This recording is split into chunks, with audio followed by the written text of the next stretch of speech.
po yan. Humingi siya ng kapatawaran dahil tinulungan niya sa pangangampanya. Tandaan po natin, ang taong bayan ang naghalal kay Pangulong Marcos Jr. Kung ano man po ang natulong niya, pareho naman po sila nagtulungan dahil ito ay unity team. Kaya wag niya pong solohin ang credit kung nanalo man ang Pangulo. At nakikita ngayon ng Pangulo, at rather ng mga kababayan natin, kung sino ba nagtatrabaho. Isang working president compared sa vice presidente. Pinag-uusapan po ba ang korupsyon, ang katiwalian? Siguro po dapat mauna muna na ihingi niya ng tawad kung ano man ang mga issue ng korupsyon at katiwalian at di umanong paglulustay ng confidential funds ng kanyang dalawang opisina at the time, OVP at ng DepEd. Kung meron pang napipintong impeachment, ito po ay dahil sa kanyang kagagawan mismo. Kung wala naman siyang ginawa na mga maanumalya at labag sa konstitusyon, hindi naman po siguro siya masasampahan ng mga impeachment complaints. Sinabi niya kanina na hiningi niya ng tawad dahil nalulunod tayo sa baha. Pero tandaan po natin, ilan po bang flood control projects merong itinatag? Di umano ang kanyang ama. 13,917 na flood control projects na mukhang hindi naramdaman.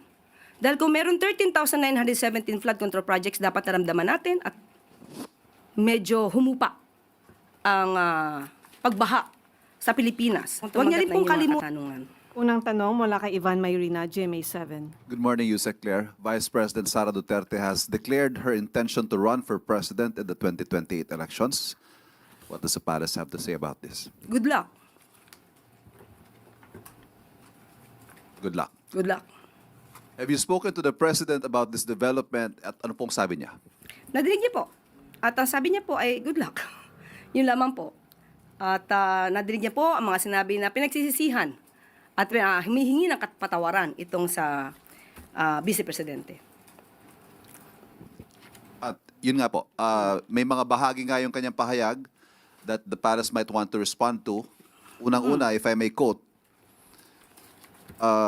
sa unang mga buwan ng aming mga termino, nakita ko na ang kawalan ng katapatan ni Bongbong Marcos Jr. sa mga pangako binitiwan ng kampanya. At kasunod po nito, humingi siya ng patawad kung tinulungan daw niyang mahalal si BBM bilang Pangulo. Okay, isa-isahin natin. Mas maganda po yan. Humingi siya ng kapatawaran dahil tinulungan niya sa pangangampanya. Tandaan po natin, ang taong bayan ang naghalal kay Pangulong Marcos Jr. Kung ano man po ang natulong niya, pareho naman po sila nagtulungan dahil ito ay unity team. Kaya wag niya pong solohin ang credit kung nanalo man ang Pangulo. At nakikita ngayon ng Pangulo, at rather ng mga kababayan natin, kung sino ba nagtatrabaho. Isang working president compared sa vice presidente. Isa pa ho, again, if I may quote, di ko kinaya maging bahagi ng 2025 budget na tadtad ng katiwalian, pinili kong umalis sa gabinete kahit alam ko na since 2023 ang magiging kapalit ang aking impeachment. Pinag-uusapan po ba ang korupsyon, ang katiwalian? Siguro po dapat mauna muna na ihingi niya ng tawad kung ano man ang mga issue ng korupsyon at katiwalian at di umanong paglulustay ng confidential funds ng kanyang dalawang opisina at the time, OVP at ng DepEd. Kung meron pang napipintong impeachment, ito po ay dahil sa kanyang kagagawan mismo. Kung wala naman siyang ginawa na mga maanumalya at labag sa konstitusyon, hindi naman po siguro siya masasampahan ng mga impeachment complaints. Sunod na tanong mula kay Ivy Reyes, Bilyonaryo. Follow-up lang po, Yusek. Makabayan Block said that the premature presidential bid of the Vice President is a move to shield herself from the impeachment. Does the palace share this sentiment, or what can you say about that?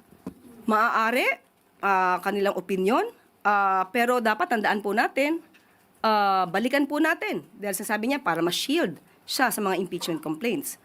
Hindi po basta-basta ito dapat mahadlangan ng anumang pagreklamo laban sa kanya. Sinabi niya kanina na hiningi niya ng tawad dahil nalulunod tayo sa baha. Pero tandaan po natin, ilan po bang flood control projects merong itinatag? Di umano ang kanyang ama. 13,917 na flood control projects na mukhang hindi naramdaman. Dahil kung meron 13,917 flood control projects, dapat naramdaman natin at medyo humupa ang pagbaha sa Pilipinas. Huwag niya rin pong kalimutan. Ito, akin pong kinuha ng mga report. 2016, meron pong local lane na bagyo na Nina na nagdulot din ng pagbaha. 2017, Orduha. 2018, Ompong. Nagkaroon ng massive landslide sa Benguet. 2019, Tisoy. 2020, Ambo. Lahat po ito ay may pagbaha. Taong 2020, Rolly. Ito po ang strongest landfalling typhoon ng 2020. Nandyan din po ang Ulysses, Odette, at Agaton. So, hindi po pwedeng magmalinis na wala nangyaring pagbabaha sa panahon ng kanyang ama. At nandito pa rin po ang ibang report at aking ipapakita. 2021, nagkaroon po na malawakang pagbaha sa Davao City kahit walang bagyo. Ito po ang isa. At ang sumusunod, ito lamang po ang aking naiprint at marami pa po if you will research. Duterte's sluggish typhoon Reich recovery spending. Ayan po ang nangyari. Taong 2021. Hindi niya po makakaila ang mga pangyayaring ito. Kaya wag niyang ipahid lamang sa Pangulo ang sasabing pagbabaha. Dahil kung meron pong naganap na mga build, at kung talagang walang ghost projects ang dating nakaraang administrasyon, hindi natin mararanasan ang ganitong klaseng pagbabaha. 2018, faced with disaster, Duterte falls from view. Ito po, at that time, ay wala at hindi makita ang dating Pangulong Duterte. So, ang mga issue pong ito, marami pa po siyang dapat na ihingi ng tawad. Akin pong i-enumerate. At mukhang nakalimutan niya itong ihingi ng tawad. Una po, mas dapat niyang inunang humingi ng tawad sa taong bayan, lalong-lalo na sa mga biktima ng EJK. Dapat niya rin pong ihingi ng tawad at nakalimutan niya nang siya ay magsabing mayroon siyang kilalang assassin at handa siyang magpapatay. At ang assassin na to ay nag-agree or sumang-ayon sa kanyang plano. Dapat ihingi niya rin ng tawad ang mga fake news na ibinandera niya sa taong bayan. Ipaghingi rin niya po ng tawad ang mga pagbabakasyon, personal trip, at itong taon na 2025 ay gumastos ng 7 million, if I'm not mistaken, 2025, gumastos ng 7 million for the staff and the security for her personal trips. Dapat po rin niyang ihingi ng tawad nang tinanggap niya ang pagiging sekretary ng DepEd kahit inamin niya na wala siyang kaalam-alam sa pagiging sekretary ng DepEd. At pati ang matatag curriculum ay hindi niya na-review dahil inamin niyang wala siyang alam. Malaking kasalanan po yan sa taong bayan. At dapat din po niyang ihingi ng tawad ang puro paninira. Instead na siya ay magtrabaho at tumulong sa gobyerno. Matatandaan niyo siguro na sinabi niyang siya ay may alam di umano na mapababa ang presyo ng bigas. Pero hindi niya gagawin dahil wala siyang balak tulungan ang Pangulo. Iyan po ay isang kasalanan sa bayan na dapat niyang ihingi ng tawad. Ihingi niya na rin po ng tawad yung mga fake na student vouchers na ngayon ay sabi ng DepEd ay umaabot na sa halagang 200 million pesos. Ihingi niya na rin po ng tawad ang mga panis at nabubulok na pagkain na i-deliver sa mga mag-aaral natin. Pati po yung mga missing school materials na hindi na-deliver sa mga estudyante. Ilan lamang po yan sa dapat niyang ihingi ng tawad sa bayan. Yusek, Senator Risa recently said that the opposition isn't sure yet whether they would need to form an alliance with the president's camp to slay the vice president's candidacy in 2028. Is the administration open to the idea of forming an alliance with the opposition? Hindi po napag-uusapan. Sa ngayon, hindi pa po yan napag-uusapan. Meron nga po tayong kasabihan at ito'y nabanggit ko na. Ang pagkakaiba ng politician at ng statesman. Ang politician, ang iniisip, ang susunod na eleksyon. Ang statesman ang iniisip ang susunod na henerasyon. Sa ngayon po ay wala pa po na pag-uusapan at kung meron pong magiging update patungkol po dyan ay ibibigay po agad namin sa inyo. Sunod na tanong mula kay Marisol Halili, TV5. Yusek, magandang umaga. Just one question po. Nabanggit nga kasi kanina ni VP Sara na patawad kung natulungan niyang manalo si PBBM. Is the President also feel the same way? Does the President also feel the same way? Na hihingi niya ng sorry tawad. dahil naging kapartner niya, katandem niya si VP Sara during the campaign? Malamang hindi naman po alam ng Pangulo na ang kanya magiging presidente ay puro bakasyon. At mga Vice Presidente na puro bakasyon. Vice Presidente na hindi siya tutulungan. Vice Presidente na ang magiging trabaho ay manira sa gobyerno. Hindi naman niya pagsisisihan kung ano nangyari. Ang gagawin lamang po ng Pangulo ay magtrabaho. Kung hindi siya tutulungan ng kanyang Vice Presidente, wala naman po magagawa ang ating Pangulo, kundi magtrabaho na lamang para sa ating bayan. But ano po ang tingin ng Palace now na nagdeklara na ng kandidatura si VP Sara? Do you feel that she is a strong candidate? Mahirap tibagin? How does the administration feel about it? Wala po nararamdaman ng palasyo patungkol dyan. Depende na po sa tao kung paano nilang susuriin ang mga kandidato. Isipin po nila ang kandidato at magiging leader ay dapat na makabayan. Dapat interes ng bayan ang sinusulong. At maging cautious tayo, maging mapanuri kung isang Manchurian candidate ba ang maiboboto nyo. Sunod na tanong mula kay Ann Soberano, Bomboradio. Yusek, reaction lang din ng Malacanang. Ang pag-anunsyo po ngayong ka-early ni BP Sara ng kanyang presidential bid para sa 2028 ay isa po daw strategic political move na layong i-shape yung public perception. Probably po humihingi siya ng suporta at maibaba yung impact sa impeachment complaints laban sa kanya. Reaction po. Kaya nga po sinabi natin isa siya na maituturing na politician. Politician na ang iniisip ay ang susunod na eleksyon. Ang iniisip ay yung pansarili na interes, hindi ang taong bayan. So yun lang po ang nakikita natin kung bakit kaya kailangan niyang magdeklara na siya ay tatakbo na sa pagkapangulo sa susunod na eleksyon.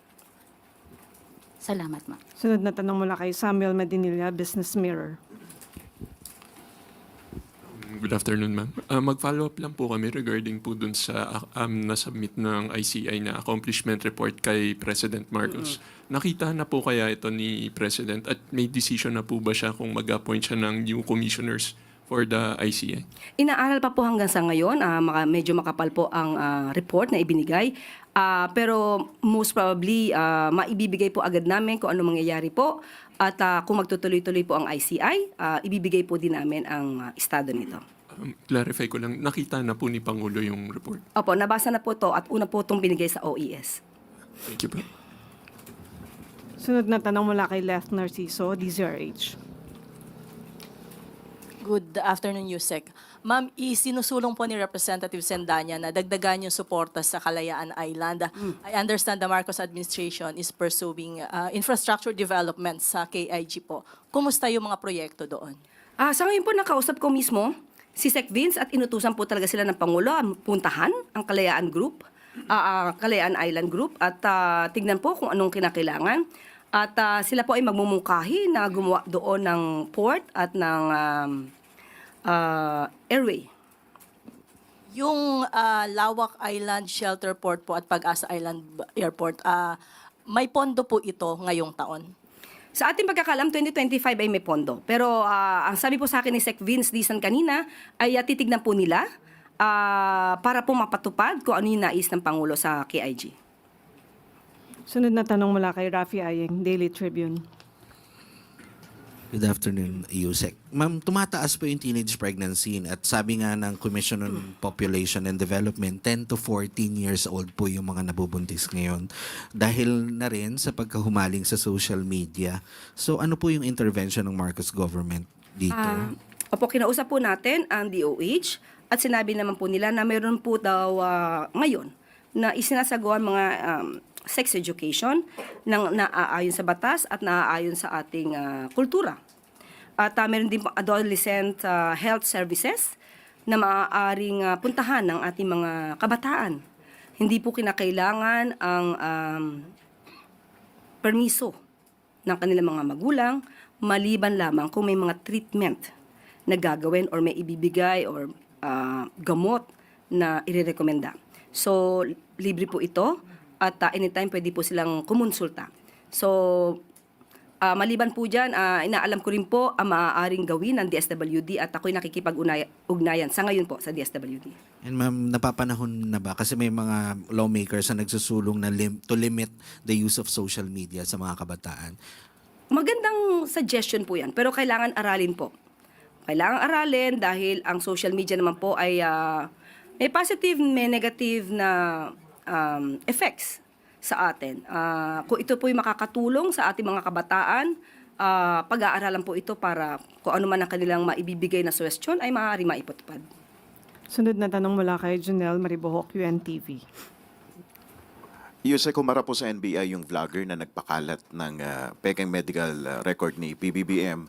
Aminado naman siya na nagkamali at humihingi ng pasensya for engagement lang daw po ito. Ano po masasabi ng palasyo po dito? Ang batas ay dapat ipatupad. Ang lumabag sa batas ay dapat managot. Hindi po kasi ginagawang biro ang pagko-content. Lalo na kung makaka-apekto to, hindi lamang sa taong ginawa mong subject matter sa iyong content, kundi sa buong tao, sa buong mamamayan na maaari makapanood ng inyong mga fake news. So nilalabanan po natin ang fake news at hindi po dapat ito gagawin at pagkasabi ng sorry ay tapos na. So tignan na lamang po natin kung anong mangyayari po dyan at kung wala naman siyang kasalanan, ipagtanggol na lamang niya ang kanyang sarili. Pero itutulak po ng palasyo na siya ay makasuhan yung mga nagpapakalat ng pekeng medical, sir. Ang nagsampa naman po ay ang NBI. Kung ano po ang nakikita nilang nilabag sa batas, dapat panagutin. Thank you po. Isang tanong mula kay Maricel Alili, TV5. Yusek, on Congressman Zaldico, kasi Interior Secretary John Vic Remulla mentioned na hindi na sa kanya yon yung paghahabol kay Zaldico. It's up to DFA. Pero dun sa statement ng DFA, sinasabi niya na whole of government approach pa rin ito. So, sino po ba talaga yung lead agency or yung in charge ngayon sa paghahabol kay Zaldico? Okay, nakausap po natin mismo ang DILG. At ang sinabi po nila, ang ibig lamang daw pong ipahiwatig ni Secretary John Vic ay DFA ang maaaring makipag-usap state to state patungkol sa maaaring maitulong ng agaran ng nasabing bansa. Pero ang patungkol po sa operasyon sa Interpol ay nananatili po ito na trabaho po ng law enforcers natin. At mayroon pong mensahe ang DFA at aking pong babasahin. The Department of Foreign Affairs notes the recent statements by Department of the Interior and Local Government, Secretary John Vic Remulla on efforts to secure the return of former lawmaker Zaldico to the Philippines. While the DFA values the DILG's collaboration, the DFA clarifies that Mr. Co's arrest and repatriation involve coordinated law enforcement and judicial processes, particularly Interpol coordination. Secretary Remulla's view that the matter rests solely up to the DFA does not fully capture this whole of government approach, which requires joint action across concerned government agencies.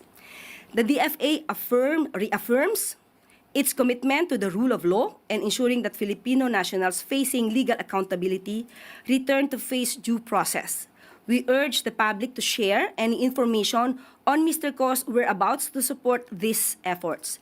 The DFA stands ready to provide diplomatic assistance within its mandate and in line with established protocols. End of quote. Okay. Ma'am, panghuli na lang po. Where are we in terms of looking for Zaldico?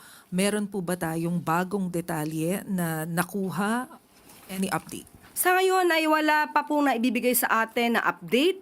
Muli tatanungin ko rin dito ang DILG patungkol po dyan at ang PCTC kung ano na po ang nangyari sa nire-request po natin na cooperation from the Interpol.